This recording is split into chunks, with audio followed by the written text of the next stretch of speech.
Patio season kicked off today with the City of Toronto launching its 2022 Cafe T.O program. The program started back in 2020 as a way for bars and restaurants to expand or build outdoor dining spaces during the pandemic. This year, the city also receiving more than 1,000 applications and says more than 800 curb lane cafes will be installed this month alone, and late applications will be accommodated throughout the summer. For more on this, we welcome to CP24 tonight Toronto City Councillor Josh Matlow, Meg Marshall, Community Manager of Queen Street West, and the owner of the Emmett Ray, Andrew Kaiser. Thanks to all of you. Andrew, you're the first person to launch a curbside patio here in Toronto this year. How did it go today on day one? You know what? Well, it's still going on, but the launch went extremely well. We had some music on the patio. We had a few people sitting out there, even though the sun wasn't shining and it was a little bit cold.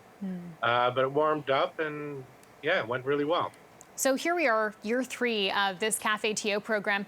What does it mean for you and for your business to have that added outdoor space, Andrew?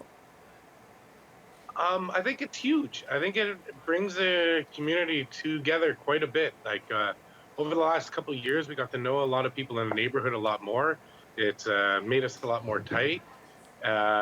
It's created a lot more loyalty throughout the entire year, and it's made the summer very vibrant. And a lot of good has come from it.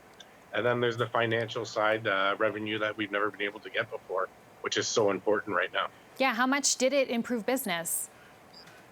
Oh, well, last year was like almost 100%. Like, people weren't going inside.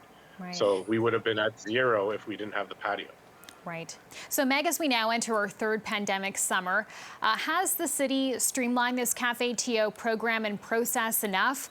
Does it feel accessible and affordable to business owners on Queen West? So for this year, absolutely, because the city has waived all of the permit fees. So it's made it really, really encouraging and really, really easy.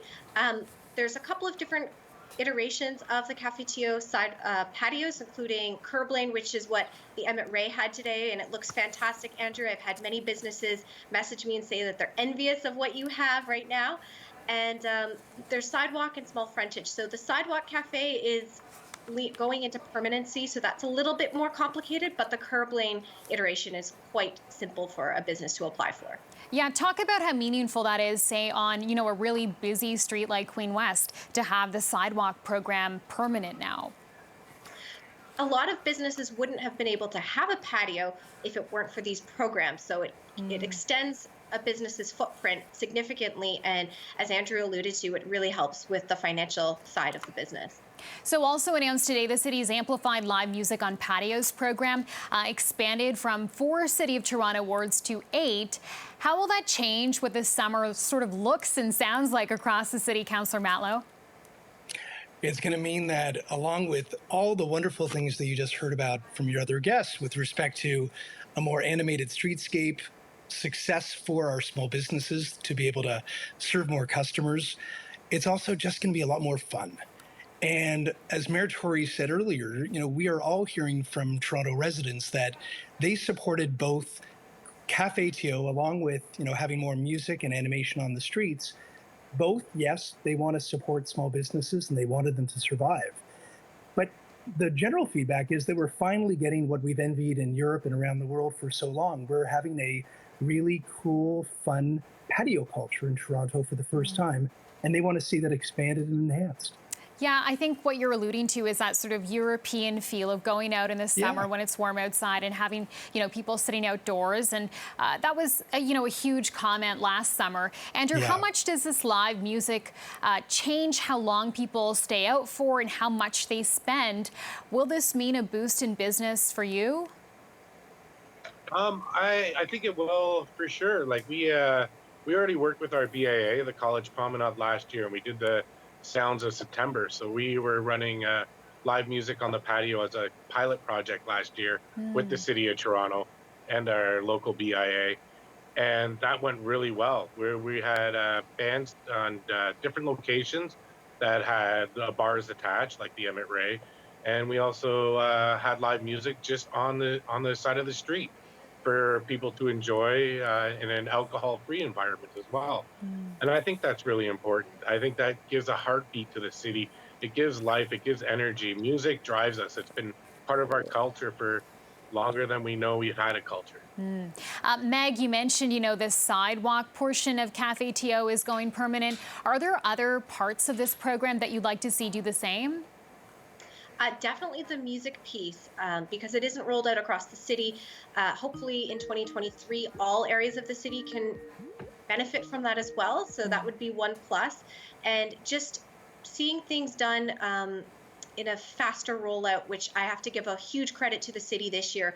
To see College Street rolled out so quickly is really, really exciting. So we keep improving the timeline of how soon we're able to get them out. So that's a big testament to the city's resources. So thank you to them. And Meg, do you think enough businesses know about Cafe T.O and how to apply for that process? The city's saying today they're expecting about 800 to be built out this month alone, but they're still going to be looking at applications throughout this summer. What does that say to you?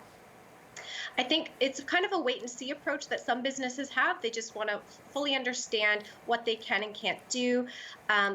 We also have new businesses that come in. So maybe a new business that wants to extend their storefront as well will be able to join the program if they open, say, at the start of the summer. So the city's trying to be as inclusive and accommodating as possible, I think. Councillor Matlow, you're pushing for one more change this summer, reintroducing a motion to legalize drinking in public parks and beaches. Why try this again, and what do you think will be different this time? Well, we found through the pandemic that there weren't a lot of safe outdoor spaces for people to go and just enjoy themselves and see friends and family in a safe way while people were being restricted from doing so indoors. And like Cafe T.O, people have really appreciated it. They've really valued the ability to get together outdoors. But not everybody has the privilege of having a backyard, or many people don't even have a balcony. And they still want to be able to go to a public park and responsibly enjoy a drink like a responsible adult with a friend or a member of their family without thinking that there is a possibility they could receive a ticket for doing so. So, the motion that I'm moving forward is about, in the same spirit of Cafe T.O, allowing for more opportunities for more people to enjoy the public realm in a responsible way. Obviously, the motion includes a number of safeguards, including the necessity to have bathrooms accessible, and there's going to be times, and there's going to be access to garbage and waste and all that kind of stuff. But ultimately, we want to make sure that people are able to enjoy our city in an equitable way. And some people are going to want to put money into the restaurants, and we are encouraging them to do so. And then sometimes somebody may want to just be able to get together for a drink at the local park with a friend, and I think adults should be able to do so. Okay, I just want to give the last word to Meg here, because we saw what happened at, parks like Trinity Bellwoods during the pandemic. Meg, how would business owners along Queen West feel about this proposal? I think you have to meet in the middle, because a lot of patios have a cap. Many times I've tried to go out to certain restaurants and, they're full, and I'm happy that they're full. So what's the second best alternative? And it might be to go to a business that has a wine shop or a bottle shop, grab a bottle of wine or grab a few beers, and you can just go to the park and enjoy. So you can still support local in a different way.